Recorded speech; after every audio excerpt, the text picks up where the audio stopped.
Hello everyone, কেমন আছো তোমরা সবাই? সেদিন আমি দুপুরের দিকে একটু পুকুর পাড়ে গিয়েছিলাম, কারণ ঠাকুমা বলেছিল পুকুরে অনেক শোল মাছ দেখা দিচ্ছে।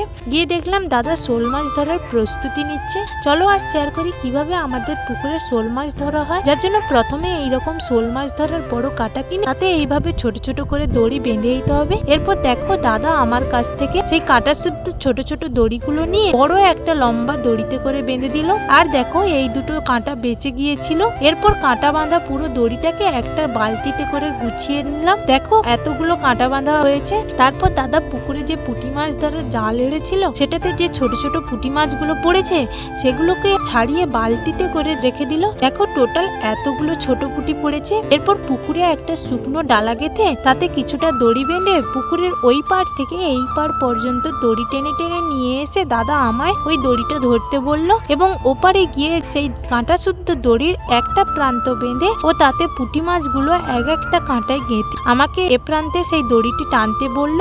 এরপর দেখো দাদা সেখানে থাকা দড়ির শেষ প্রান্ত ও এখানে থাকা দড়ির শেষ প্রান্ত শক্ত বাঁশি করে বেঁধে দিল। তারপর বিকেলের দিকে দাদা এসেছিল সেই দড়ি খুলতে। আর দেখো কত মাছ পড়েছে, সবগুলোকে ছাড়িয়ে এইভাবে একটা জালের মধ্যে করে রেখে দিল।